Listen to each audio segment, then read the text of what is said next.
నమస్తే అన్న. నమస్తే. జై శ్రీరామ్, జై హనుమాన్. నా దిమ్ముక ఆంజనేయ స్వామి గతంలో మంగళవారం రోజున దాడి చేయడం జరిగింది.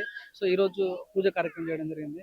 అంటే ఈ రకంగా అంటే కొన్ని రోజుల నుంచి హిందూ దేవాలయాల పైన గానీ, సో విగ్రహాల పైన దాడి జరుగుతున్నది. సో మీరు ఏం చెప్పదలుచుకున్నారండి? గవర్నమెంట్‌కి ఏం చెప్పదలుచుకున్నారు? ఏం చెప్తాం, ఈ సిగ్గులేని సర్కారు అందరికి తెలిసిందే.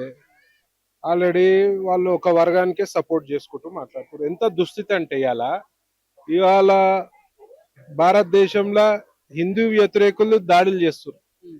మన కర్మ ఏంటంటే ఇవాళ రోహింగ్యాలు వచ్చి కూడా దాడి చేస్తారు. అంటే మనం ఇప్పుడు ఏ పరిస్థితులు ఉన్నాం మనము మన తెలంగాణలో అనేది మరి అర్థం చేసుకోవాలి. రోహింగ్యాల గురించి ప్రతి ఒక్క హిందూ సోదరుడు ఫైట్ చేస్తున్నారు. మరి రోహింగ్యాలు విపరీతంగా ఎస్పెషల్లీ ఇట్లాంటి ఏరియాలలో చాలా మంది ఉర్రని మరి గవర్నమెంట్ కి చీమ కుట్టినట్లేదు. మరి రోహింగ్యాలతోటి ఇవాళ గుళ్ళపై దాడులు, రేపు ఇండ్ల దాడులు, రేపు బాంబులు పెట్టొచ్చు. రోహింగ్యాలు అంటేనే సంఘ విద్రోహ శక్తులు. వాళ్ళు దొంగదారిన వచ్చినారు. మరి వాళ్ళని అరిగట్టాల్సిన బాధ్యత ఎవరిపై ఉంది? లోకల్ గవర్నమెంట్ పై ఉంది. మన దరిద్రంకి ఇంకోటి ఏంటంటే తెలంగాణకి హోంశాఖ కూడా లేదు. హోంశాఖ మంత్రే లేడు. ఆయన రేవంత్ రెడ్డి కింద పెట్టుకొని కూర్చున్నాడు. ఇవాళ ఏ ఒక్క శాంతి భద్రతలపై సమీక్షలు జరగవు తెలంగాణ రాష్ట్రంలో. ఏం జరగవు. ఎంతసేపు కమిషన్ రాజకీయాలు చేద్దామా, హిందువులను ఎట్లా అనుగుదొక్కుదామా, వాళ్ళని ఎట్లా ప్రసన్నం చేసుకుందామా, ఇంకో వర్గాన్ని అనే ప్రయత్నాలు తప్పించి మరి హిందూ గుళ్ళపై దాడి చేస్తే ఈ ఒక్క రోజు మరి దేవాదాయ శాఖ మంత్రి మాట్లాడింది.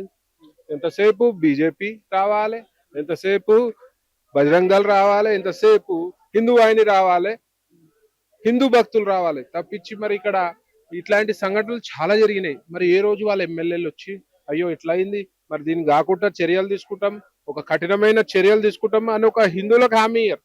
సిగ్గు లేకుండా ఓట్ల గురించి మాత్రం హిందువుల దగ్గర కాళ్ళు పట్టుకోనికి వస్తారు. ఇప్పుడు దేవాలయాన్ని అంటే విగ్రహాలను దున్నగులు వాళ్ళు అటాక్ చేస్తున్నారు. వాళ్ళని పట్టుకుంటారు. పట్టుకున్న తర్వాత వాళ్ళు మతి సిమితం లేదు, వాళ్ళ పిచ్చోళ్ళని వాళ్ళు ఆ రకంగా ఫ్రేమ్ చేస్తున్నారు.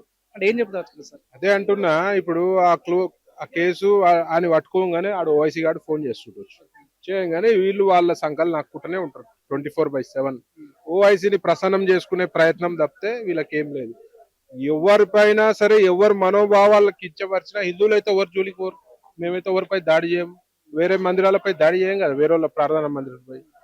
మరి మొన్న శివాజీ ర్యాలీలా శివాజీ విగ్రహం ఊరేగింపులో చెప్పేసిరు ఒక దగ్గర రాళ్ళు కొట్టిర్రు, అంబర్పేటలో రాళ్ళు కొట్టి అసలు ఏం జరుగుతుంది? మరి హిందువులకు హిందువులు అంటే ఎందుకు అంత చులకన నీకు అనేది అడుగుతుంది. అవి ఇంతమంది ఇంత మొత్తుకున్నా మరి ప్రభుత్వానికి సిగ్గొస్తలే. అట్లీస్ట్ మన హిందువులకి కాంగ్రెస్ కోటేసేటోళ్ళు, బీఆర్ఎస్ కోటేసే హిందువులకన్నా సిగ్గు రావాలి. వచ్చి ధర్మం గురించి ఎవరైతే పాటుపడతారో, ఈ దేశం గురించి ఎవరైతే ఆలోచిస్తారో, మన ధర్మ పరిరక్షణ ఎవరు చేస్తారో వాళ్ళ కోటేయాలి. ఇవాళ తెలంగాణ పరిస్థితి రాను రాను ఇప్పుడే ఏదో ఇది ఏం కాలే 1%. ఇట్లనే వీళ్ళని గెలిపించుకుంటా పోతే రేపు మన మెడ మీద కత్తి పెట్టి అడుగుతారు మతం మార్చుకోరా అని అడుగుతారు. ఆ పరిస్థితి వస్తాయి. ఆస్తులు గుంజుకుంటారు. పిల్లల పరిస్థితి దారుణంగా అవుతుంది. నిరుపేదోడు అంటే చిన్న భూమిలో ఉంటే ఆ ఇల్లు హైడ్రాన్ పేరుతోనే వాడు ఏదో ఒక రకంగా ఇల్లు ధ్వంసం చేస్తారు. రీసెంట్ ఖమ్మంలో కూడా ఈరోజు ఎంతమంది నిరుపేదలనే అంటే ఇల్లు కూల్చేసారు. అక్కడ కనిపించిన హైడ్రా ఇక్కడ ఇంచుమించు 14 ఎకరాల భూమి ఇది. ఎకరం కూడా కనిపిస్తలేదు. ఇక్కడ హైడ్రా ఎందుకు రెస్పాండ్ అవుతలేదు? పోలీస్ వ్యవస్థ ఎందుకు రెస్పాండ్ అవ్వట్లేదు? గవర్నమెంట్ ఏం చేస్తలేదు? ఇలా ప్యారలల్ గవర్నమెంట్ ఎంఐఎం నడిపిస్తుంది తెలంగాణలో. వీళ్ళకి ప్యారలల్ గా వాళ్ళు నడిపిస్తారు. హైడ్రాకి ఏరియాకి వచ్చే దమ్ముందా? రంగనాథ్ గారిని అడుగుతున్నా. మరి ఇక్కడ దేవాలయ స్థలాలు చాలున్నాయి. ఇది ఒక చరిత్ర కలిగిన దేవాలయం. ఈ దేవాలయానికి సంబంధించిన స్థలాలు కూడా ఉంటాయి ఈడ. మరి ఆ స్థలాలు ఎవరు కబ్జా చేసిరు? ఏ వర్గం కబ్జా చేసిరు? వాళ్ళు హిందువులన్నా ముస్లింలన్నా సరే ఎవరైనా సరే మరి హైడ్రా ఈడ పని చేయాలి. ఓల్డ్ సిటీలో దునియా దేవాలయ భూములు కబ్జా చేసిరు. మరి అలా పట్టించుకునే నాదుడు లేడు. ఈ హైడ్రా అనేది కేవలము హిందువులకే వర్తిస్తట్టుగా నడుస్తుంది. ఇలాంటి పరిస్థితుల్లో ప్రజలు ఏం చేయాలి? అంటే ఇండ్ల పైన దాడి జరుగుతున్నది. సో ఎక్కడ పోయినా కూడా ఏదో ఒక రకంగా దాడి జరుగుతున్నది. హిందువులకి సంరక్షణ ఉండాలంటే ఏం చేయాలి? ప్రజలు హిందుత్వానికి పనిచేసే నాయకునికి, హిందూ సమాజాన్ని రక్షించే నాయకునికి, హిందువుల గురించి తపన పడే నాయకునికి, హిందువుల గురించి ఆలోచించే నాయకుడు కోటేయాలి. ఇవాళ మనము డబ్బులు ఆశవాడో, మంది ఆశవాడో, లంగలకు దొంగలకు కోటేస్తే రేపు అసలు ప్రమాదం వీళ్ళకి అవుతుంది. అది అర్థం అవుతలేదు. ఆల్రెడీ ఇవాళ మాలాంటి హిందూ సోదరులు కట్టర్ హిందువులు ఉన్నందుకు మాత్రం ఇట్లాంటివి వాటిని కొంచెం పరిరక్షగలుగుతూ, లేదంటే మాత్రం మీ చెప్తున్నా కదా మెడ మీద కత్తి పెట్టి మతం మార్చుకోవాలనే పరిస్థితి మరి హైదరాబాద్ తెలంగాణ రాష్ట్రంలో వచ్చే పరిస్థితి. సార్ ఇంచుమించు రాష్ట్రాలలో 23,000 మంది మహిళలు మిస్ అయ్యారంట లవ్ జిహాద్ పేరిట. అది నిజమేనా? మరి దాని గురించి ప్రభుత్వం ఏం తీసుకుంటుంది, ఎటువంటి చర్యలు తీసుకుంటుంది అంటే? ఇప్పుడు ప్రభుత్వం మర్చిపోతాం. ప్రభుత్వం ఏం చర్యలు, రాష్ట్ర ప్రభుత్వం ఏం చేసుకోరు. ఇవాళ లవ్ జిహాద్ పేరుతోటి కుట్ర జరుగుతుంది, ఫుడ్ జిహాద్ పేరుతోటి కుట్ర జరుగుతుంది, హలాల్ అపార్ట్మెంట్లు రాబోతున్నాయి, కేరళలో ఆల్రెడీ వచ్చినాయి, మరి తెలంగాణకు కూడా రాబోతున్నాయి.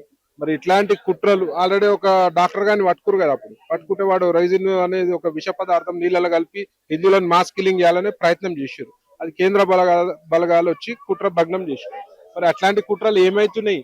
రోహింగ్యాలు ఏం చేస్తున్నారు? వాళ్ళకి ఈడేం పని? వాళ్ళని మరి పట్టుకపోయి కుసోబెట్టి మరి వాళ్ళ దేశానికి వాపసు పంపించే ప్రయత్నం అన్న చేయాలి కదా, చేయరు. ఎందుకంటే వాళ్ళందరికీ బాసు ఓవైసీ. ఓవైసీ ఏ చెప్తే అదే జరుగుతుంది ఈ రాష్ట్రం. ఓవైసీ అన్నారు కాబట్టి రీసెంట్ గా ఓవైసీ గారు దేశ ప్రధాని ఒక మహిళా ముస్లిం కావాలని కోరుకుంటారని చెప్పినారు. సో దాని గురించి మీ అభిప్రాయం ఏంటంటే? ఇప్పుడు దేశ ప్రెసిడెంట్ అయ్యిండు ఇంతకుముందు. ఆ? అయ్యేది ఉంటే కావచ్చు, దానికి ఏముంది? అది ప్రజల అంగీకారం తెలిపాలి కదా. ఇవాళ నువ్వు ఎన్ని లంగ పనులు చేసినా, దొంగ పనులు చేసినా, హిందువులను ఎంత బెదిరించినా, నువ్వు మా మతం గురించి, మా దేవతల గురించి అడ్డగోలు వ్యాఖ్యానించినా, ఓల్డ్ సిటీలో సిగ్గులేని కొందరు హిందువులు గెలిపిస్తురు కదా నిన్ను. ఉట్టి ముస్లింలు వేస్తలేరు ఆయనకి, హిందువులు కూడా ఇస్తారు. సిగ్గులేని హిందువులు కొందరు ఉంటారు, గెలిపిస్తురు కదా. మరి ప్రజల ఇష్టం, అది ప్రజలు ఎట్లా అనుకుంటే అట్లయితే మన చేతిలో ఏముంటది. చివరిగా కాంగ్రెస్ అంటేనే ముస్లిమ్స్ అంటే కాంగ్రెస్ అని చెప్పడం రేవంత్ రెడ్డి గారు. చెప్పిండా? అవును సార్. రేవంత్ చాతలాల చేసి చూపిస్తున్నాడు. మీరు చెప్పిరని అనుకుంటుర్రు. మా షోయిలేని హిందువులకి ఇంకా అర్థమైతలేదు. చెప్పలేదు, అది చేసి అన్ని చూస్తురు కదా, లైవ్ గా చూస్తురు కదా. డైరెక్ట్ ఓపెన్ గా చెప్పిండ్లే అనుకురు. కానీ ఆయన కూడా మా వాళ్ళు కొందరు ఆయనకే ఓట్లు వేస్తారు. సెక్యులర్ కదా వాళ్ళు, ఇవన్నీ సెక్యులరిజం అన్నమాట. మరి సెక్యులర్ వాళ్ళని అడుగుతున్నా, మరి సెక్యులరిజం నువ్వు పాటించేటప్పుడు మరి హిందువులపై దాడి చేసినప్పుడు నీ సెక్యులరిజం తప్పు కదా. ఏ తప్పే కదా. సెక్యులర్ అయినా అందరు ఈక్వల్ గా చూడాలి కదా. మరి నీ పుట్టుక పుట్టింది హిందువుగా, నువ్వు ఎరిగింది హిందువుగా, నువ్వు గుళ్ళకి పోతావు, అన్ని చేస్తావు. మరి గుడిపై దాడి చేస్తే మరి ఏ సెక్యులర్ నా కొడుకు రాలేదు ఎందుకు? నా కొడుకులు రారు. వాళ్ళని ఏమన్నా అంటే దన్మని మీద పడతారు, అరే అట్లా మాట్లాడాల్సింది కాదని. వీళ్ళు ఉన్నంత వరకు దేశంలో చెప్తున్నా కదా, వీళ్ళు ఉన్నంత వరకు దేశానికి హిందువులకు ప్రమాదమే. కోవాబన్ విషయంలో కూడా సెక్యులర్ అంతా ఒకటి ఒక నిరుపేద ముస్లిం పై ఇది చేయడం కరెక్ట్ కాదని చెప్పడం జరిగింది. దాని మీద అభిప్రాయం ఏంటంటే? ఇప్పుడు కోవాబన్ ఇష్యూ ఆల్రెడీ ఫుడ్ జిహాదీ చూస్తున్నాము. మీరు వీడియోలు చూస్తురా? దునియా వీడియోలు ఊంచి ఇస్తుర్రు. మోరి నీళ్ళ ఫ్రూట్స్ ని కడిగి, వెజిటేబుల్స్ కడిగి హిందువులపై కుట్ర జరుగుతుంది. ఆల్రెడీ ఎన్నో కుట్రలు బయటికి తీసినాము. ఇప్పుడు ఆయన చేసిండా లేదా పక్కన పెడితే ఫుడ్ జిహాదీ చేస్తున్నారు కాబట్టి ప్రతి ఒక్కరు అనుమానపడే పరిస్థితి ఉంది. అలా తప్పేం లేదు అలా. చివరిగా హిందువులు ఏ పార్టీకి ఓటేస్తే బాగుంటది అన్నది మీ అభిప్రాయం? హిందువులు ఏ పార్టీకి ఓటేస్తే బాగుండేది ఏముంది? హిందూ ధర్మరక్షణ ఎవరు చేస్తుర్రు? పరిరక్షణ ఎవరు చేస్తుర్రు? దేశం గురించి ఎవరు ఆలోచిస్తుర్రు? హిందువుల గురించి ఎవరు ఆలోచిస్తుర్రు? గుళ్ళ గురించి ఎవరు ఆలోచిస్తుర్రు? మరి గుళ్ళపై దాడి చేస్తే ఎవరు మరి తిరగబడుతుర్రు? గుళ్ళ మీద దాడి చేసినప్పుడు మేము ప్రొటెస్ట్ చేస్తుంటే మాపై కేసులు అవుతున్నాయి. గోరక్ష ఎవరు చేస్తుర్రు? హిందువులు. బీజేపీ చేస్తున్నాయా? మరి బీజేపీ చేసినప్పుడు బీజేపీకి ఓటేయాలి. బుద్ధున్న హిందువు, దేశం మీద గౌరవం ఉన్న హిందూ పుట్టుక పుట్టుంటే బీజేపీ చేస్తుంది.